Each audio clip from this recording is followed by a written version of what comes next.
In a house near the Pentagon, the headquarters of America's Department of Defense, Commander Tom Farrell is being interrogated about his association with the Secretary of Defense, David Bryce. His frustration mounts, and he exasperatedly answers that his old college buddy, Scott Pritchard, introduced him to Bryce. Tom walks away from his interrogators to stand before a glass door, resentfully asking when the man beyond the door is going to come out. 6 months ago, Tom attends an inaugural ball at Scott Pritchard's invitation. Just before meeting him, Tom gets enthralled by the candid beauty Susan Atwell, who bluntly jokes that it's a good thing the security wasn't using a BS detector, else none of them would get in. Upon spotting him, Tom thanks Scott for the invite, and he assumes that Tom is interested in joining their staff. Scott then introduces him to his boss, the Defense Secretary, David Bryce. When Tom tried to compliment him, Bryce dryly shuts him down before walking away, leaving Tom to sarcastically comment on his warmth.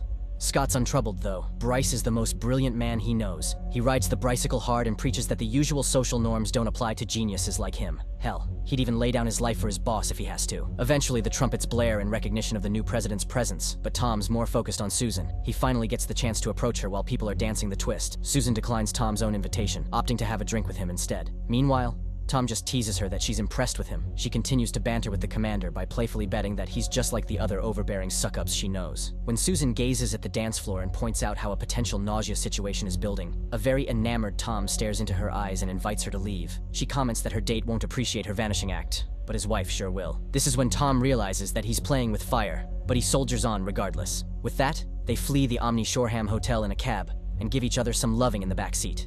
The driver, Bill, is very happy with the show, but at Tom's eventual instruction, he rolls up the partition.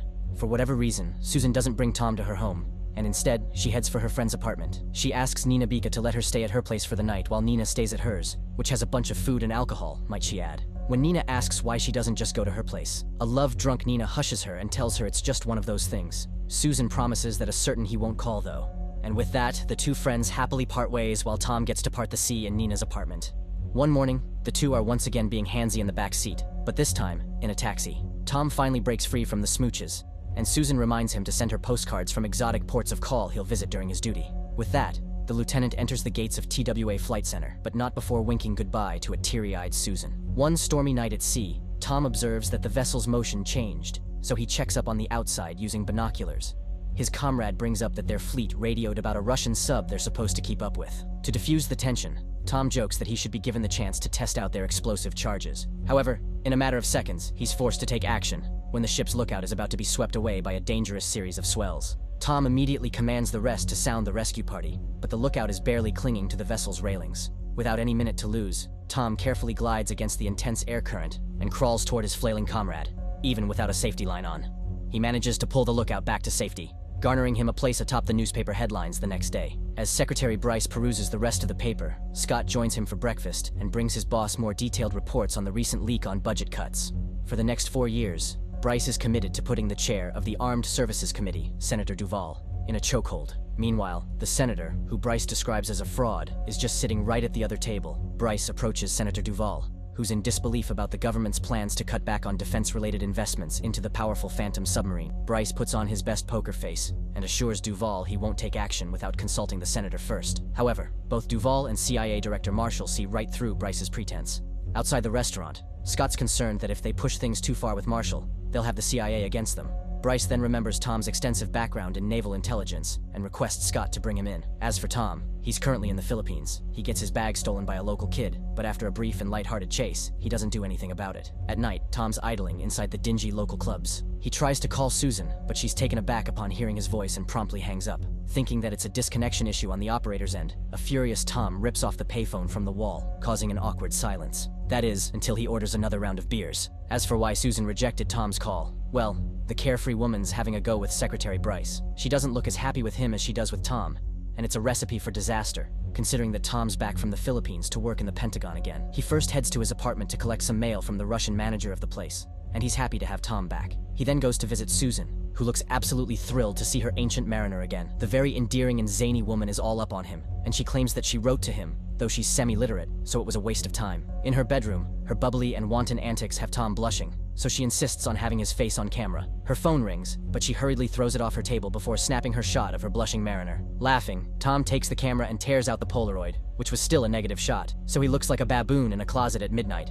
as Susan affectionately describes. The day after Tom's arrival in Washington, he is immediately briefed on his duties as Secretary Bryce's assistant. Under Scott's supervision, he will function as a liaison between the Secretary's office and the intelligence community. Right now, Bryce is concerned with the CIA, particularly with the Phantom submarine that is invisible to sonar signals. Bryce wants to terminate this program, but he anticipates considerable congressional resistance, particularly from Senator Duvall, who has close ties with the CIA. Tom's job is to get actual, raw data, not inflated information that the CIA might be feeding the senator. According to Bryce, Senator Duvall has an overwhelming hunger for power, which would be comical were he not so entangled with the CIA. Bryce assumes that Tom's responses are all affirmative and instructs him to go with Scott so he can get acquainted with the required material. Already Bryce seems to like the naval hero. Tom, however, seems lukewarm about the entire thing. He doesn't look the slightest bit interested as Fox shows him around the Pentagon's computer center, nor does he seem moved when the younger man expresses his admiration for him. What catches his interest, though, is a familiar face, Dr. Sam Hesselman, the resident systems analyst. After making small talk with Hesselman about his wife and kids who have been asking about him, Tom meets Kevin O'Brien, his contact with the CIA. He's in charge of responding to any questions he might have. Initially, Tom says that he's not sufficiently prepared to ask anything, which earns him a look from Scott. But soon enough, he requests Kevin for any information about Russian intelligence estimates. When Kevin leaves, Tom assures Scott that he's just trying to be subtle. Tom's quite different from Scott, who seems a bit more anxious and high-strung than he is when it comes to his job. He clearly worships the ground secretary Bryce walks on, even if the man can be dismissive at best, or short and hot-headed with him at worst. That doesn't matter to Scott, who just wants to be the very best at his role for Bryce, and he seems to expect others to act accordingly too. At Susan's place, she takes a pair of earrings out of an intricate jewelry box that was given to her by the married man she's seeing. When Tom comments that the guy must have expensive taste, Susan claims that it didn't cost him a thing because some foreign minister gave it to him. Seeing the wounded, disapproving look on his face, she finally admits that her other lover is David Bryce. Tom can't believe this. She does know that he works with Bryce, right? Susan says she does, and that makes the two of them. Speaking of, Scott picks her up at 8 that night for another public ceremony since Bryce likes seeing her in public. He really can't stand Susan as his boss's partner, but what can he do? At the event, Bryce sneaks furtive glances at Susan even while his wife is right beside him. As Senator Duvall drones on and on about government service, aboard Susan sheepishly smiles at the secretary, clearly wishing she could be somewhere else. Shortly after, Tom arrives, bringing delight back into her face. Though Susan gestures that Bryce is watching, Tom subtly signals her to go outside with him. The next day, Tom and Susan embark on a carefree road trip. Susan drives, repeatedly shouting out that she loves Tom while he eats bugs off the car's hood in an attempt to impress her. They soon arrive at a humble inn by the countryside where he tips the staff very well. Next, they go boating, with Tom shelling out the big bucks to bribe the port's watchman to lend them his boss's yacht. Helms A. Lee and Tom and Susan ride the waves through the night, all the while never letting go of their embrace. When they get home, Susan receives a friendly phone call, and a sulky Tom teases they've been found out by Bryce. Susan consoles him by saying that it was just Nina asking for her whereabouts, but she's spoken too soon, as Bryce is waiting right outside. Susan pleads with Tom to leave through the back door, but the infuriated commander would rather face Bryce head-on. Thankfully, Susan manages to appease her inamorado by promising to leave Bryce and telling Tom she loves him. As Tom trudges out onto the sidewalk, he locks eyes with Bryce, who only glimpses a shadowy figure, but still realizes the implications of his presence. Bryce immediately greets his lover with accusations of sneaking out with someone behind his back, which Susan tries to deny. Suddenly he grabs her, saying that it might be of no importance to Susan whom she entangles herself with, but it's a non-negotiable for him. She tries to shake him off and snaps that there's plenty of women left. He smacks her across the face. Infuriated, Susan rushes upstairs to call the police, but Bryce rips the phone from her hands and yells that he's paying her rent. Seeing how hostile she's getting, he calms himself down and apologizes for slapping her.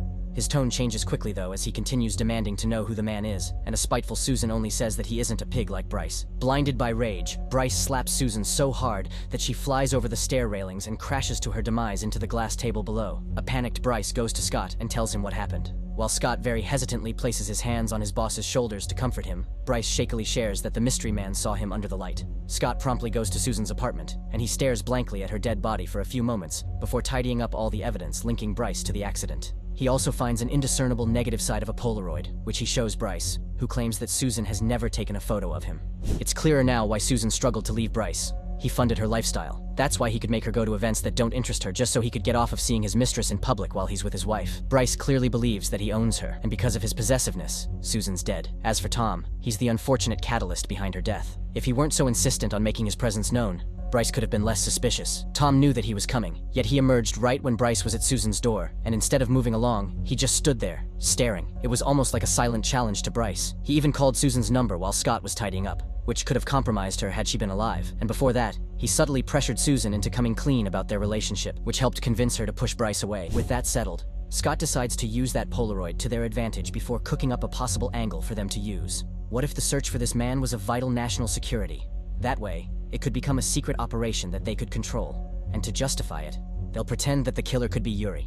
Yuri is the phantom mole in the Defense Department, or so all the intelligence agencies believe. They all believe that Yuri was sent there by the KGB in his teens so he could pass as an American. The CIA's fantasy, really, but there's never been any evidence. Bryce is very unsure of this plan, but Scott suddenly has a very focused and self-assured demeanor. When Bryce says they can't pull this off, Scott places a firm hand on his shoulder and says, "You can." The next day, Tom is instructed to handle this clandestine probe into Yuri. Flipping through the briefing, he's horrified upon realizing what happened to Susan, but he maintains a poker face until he's able to go to the restroom, where he falls to his knees in grief. After Tom gathered his bearings, he resentfully emerges and gets introduced to Major Donovan, head of the Criminal Investigation Division. While Susan's body is being autopsied, Tom expresses his desire to investigate her apartment, but Scott promptly ignores his request. Scott discreetly plants the negative photograph among the evidence, which Donovan has enhanced over at the photo lab. Tom and Scott are supposed to have a meeting with Kevin regarding the Russian intelligence report, but Scott wants the CIA to be as minimally involved as possible, so he reschedules the meeting for later. Kevin notices that Tom wants to talk to him, so he tells the commander to call him when he gets more time. He can be reached 24 hours a day. Scott doesn't appreciate Tom's insistence on talking with Kevin, but he merely instructs him to monitor all outgoing calls. He's also hired Associated Special Forces to stay on the lookout, but this alarms Tom as he immediately realizes that those men are assassins. Tom and Scott talk somewhere more private, and since Tom's getting pushy, Scott admits that Susan was Bryce's mistress, but he had no idea of her connection with Yuri. Unmoved, Tom argues that Bryce should take his chances with the FBI and come clean. Scott very coldly warns him that if the commander does anything to compromise Bryce, he'll make sure he won't get away with it. Their friendship be damned. At the CIA headquarters, Kevin reports to Marshall about how the Pentagon is delving into Susan's death and the CID's search for Yuri. He believes that Susan could be Bryce or Scott's mistress, but Marshall says that Scott likes men. In any case, they both know that Tom is heading the investigation so he could take the fall if anything goes wrong. And with that, Marshall has a word with Senator Duvall, saying he has bad news about the Phantom sub. Inside the computer center, Sam reports that the photo lab was unable to clarify the Polaroid any further, but there's an alternative option: computer-based processing. Although the procedure could take weeks to finish, Scott wants Sam to get started immediately, continually placing Tom in hot water. Soon after, Donovan informs the group that they discovered Nina was Susan's last phone call before her death. So Scott and Tom head for her apartment to interrogate her. Scott pushes Nina to reveal the details of her friend's flings, blackmailing her with the prospect of deportation, since she's an illegal alien. Nina can't even properly grieve her friend as she's being cornered by Scott, while Tom gazes intently and pleadingly at her. In the end, she coldly tells Scott that she knows of Susan's affair with Bryce. Hell, she knows him too. As for her other lover, all she knows is he works at the Pentagon. Meanwhile, Tom's behind Scott as he prepares to hit him with a vase, but he doesn't go through with it. After that, Scott commands Sam to bring him the names of all civilian and military personnel assigned to the Pentagon during the last 2 months. Additionally, Sam informs Tom that they've isolated the contents of Susan's stomach. They've determined her location prior to her death,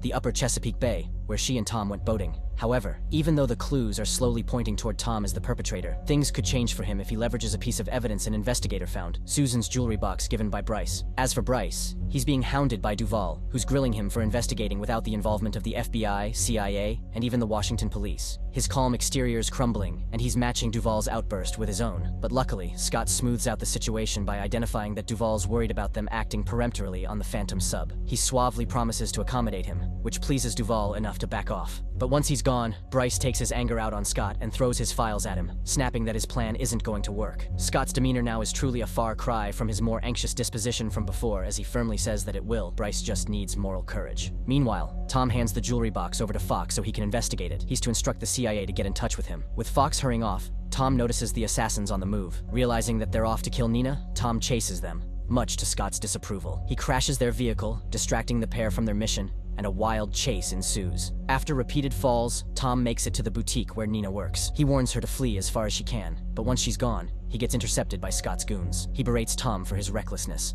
again promising that he's going to save Bryce no matter what it takes. But the commander's sick of this tomfoolery, so he resigns from his post. It's the mess that keeps on giving. Tom's Polaroid will eventually reveal his face. Perhaps his most formidable adversary here is Scott, who's done a complete 180. Compared to his more modest and docile disposition in the beginning, he's become a total dictator. A stone-cold commander who doesn't cower from the prospect of murder, so long as he can protect Bryce, while Tom is the far tenser one now. Notice the difference in how, Before Susan's death, he struggled to even place his hands on Bryce's shoulders, as if he had no right to even touch him. Yet, when he was convincing him that their plan was going to work, he was able to grasp his shoulder firmly. Is Scott just really locked in? Did the danger Bryce is in just force him fully out of his shell? Or could it be that Susan's death liberated him? Now that it's revealed that Scott likes men, it's clear that he is in love with Bryce. And now that Susan's gone, he likely hopes that Bryce has a hole in his heart that Scott's desperate to fill. He must be hoping that if he can pull him out of this mess, Bryce will respect him and even give him a crumb of affection. After all, Bryce doesn't show much respect for Scott. He takes his anger out on him. He can be dismissive of him. And yet, Scott doesn't want to lose him. In any case, the intelligence community and the defense office are in complete shambles. Nobody trusts anybody. Everyone's worried about everybody being a mole, acting out of turn, and having ulterior motives. The Red Scare is so strong among them that Scott found the perfect scapegoat in some Russian boogeyman that may not even exist. After that, a frustrated Tom calls Fox, who says that the jewelry box came from Morocco, and the engravings in Maghrebi Arabic translate to "a gift to a true friend," leaving Tom satisfied. He's then called over by Sam, who shows him the current progress of the Polaroid being processed. Looks like they're close to getting somewhere. Tom has something else in mind, however. Since foreign gifts have to be registered with the State Department, he wants to know if he can access the office's computerized registry. When Sam points out that they're currently closed, the commander shuts the door and states he has to retrieve their data clandestinely. There'll be hell to pay for Tom, but Sam can interface the State Department's information in 5 minutes, which he only does because Tom's a good friend. In the meantime, Tom heads to Scott's office, seemingly apologetic about his outburst and ready to return to the investigation. Sam has infiltrated the State Department's computer, and Tom asks him to print out all the information. Tom needs to move fast. It's a race against time as the computer is regenerating his photo bit by bit, and more implicating information is popping up, including credit card statements and his blood type, which they got from his seed left in Susan's body. At the computer center, Sam observes that the processing is going smoothly so far, although Tom begs to disagree. Hearing this, Sam is dying to know once and for all what Tom's true intentions are.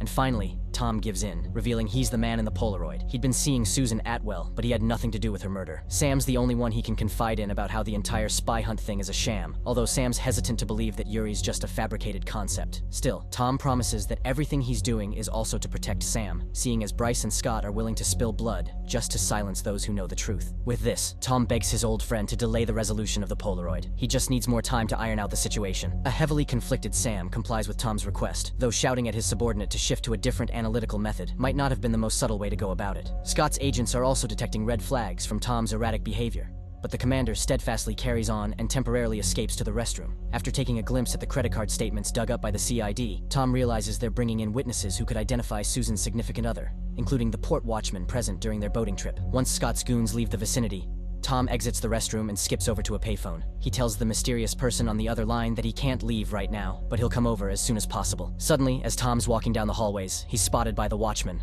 who identifies him as the one who rented the boat with Susan. Thankfully, Tom makes a break for Major Donovan's office. Donovan announces to Tom that a witness spotted Yuri, but the commander's already aware of this. He has more urgent matters to address inside Bryce's office. Still, the major wants to know what his orders are, so Tom commands him to hold the witness until they decide what to do. Tom mentions to Scott and Bryce that he's had all the exits closed to prevent Yuri from escaping. Bryce suggests they empty the building and have everybody inside file past the witness, but Scott points out that the place would soon be saturated with TV cameramen. The alternative is to have the witness inspect the entire building room by room, a tough task in the Pentagon, the world's largest office-rise building. Still, it's the only way to ensure privacy. With this, Scott instructs Donovan to equip all officers with sidearms. CID has also brought in another witness, the bellboy from the hotel in Annapolis Tom and Susan stayed at, and he's confident he can remember all the good tippers. Tom is alarmed that 2 search parties are now involved in the investigation, but he masks his unease by calmly rejoicing over how they can move twice as fast now. All Tom needs is the registry data to prove the secretary's guilt, and he keeps checking the printed items, but the gift still isn't there.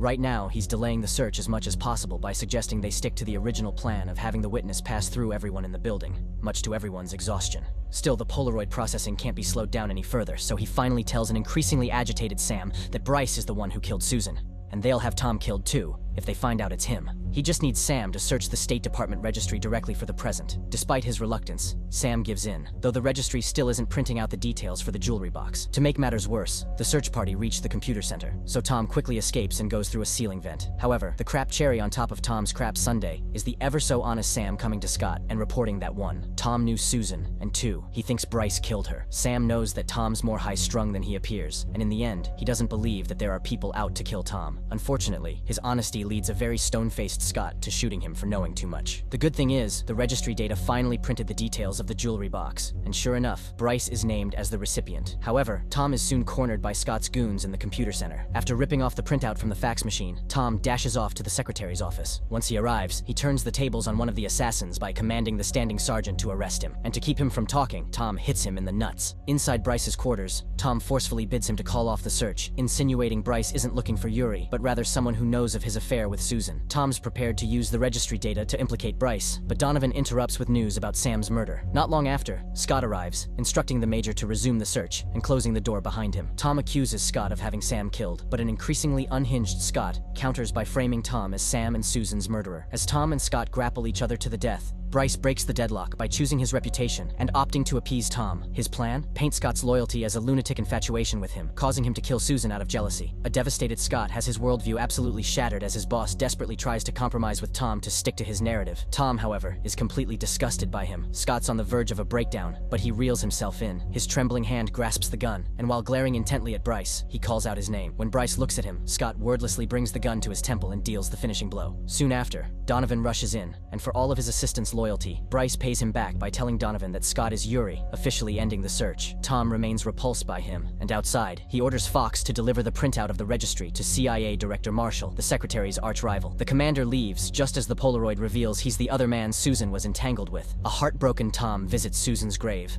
and soon, his two interrogators from present time pick him up. Now that he's told the entire story, Tom yells at the man behind the door that he told him he could not get out of the Pentagon. His interrogators get on his case about his relationship with Susan being poorly handled.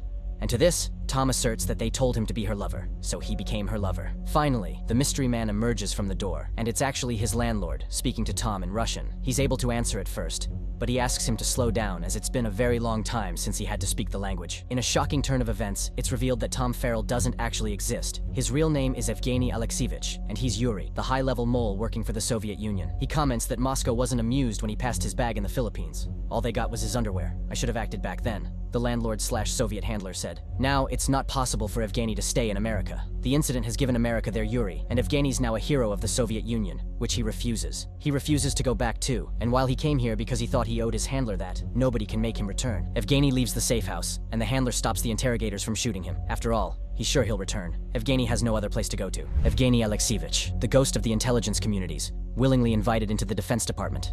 His mission was to be Susan's lover to extricate information surrounding Secretary Bryce and the rest of the Pentagon, as well as the extent of the CIA's knowledge of developments in Russian espionage. This reveal recontextualizes much of what happened in the story. When Tom and Susan met, he teased that she must be impressed with him. Could this be because he had already been given information about her that he used to his advantage? Some may argue that Tom never loved Susan, that she was just a spigot from where he could extract information about Bryce. Him falling to the bathroom floor may not have been grief. He could have simply been distraught over the possibility of being found out, thanks to her dead body. His extravagance with his affections could be because he knew that Susan's staying with Bryce for his money. However, there's also reason to believe that he truly loved her. For one, his interrogators were right. Their relationship was poorly handled, and that's because Tom kept getting jealous. He was too deep in his feelings. If it were all espionage, he could have been much more intentional with how he went about their relationship. Now, did Tom truly care about ensuring Nina's survival, or was he just scared of being found out? In any case, this explains why his bag was stolen in the Philippines.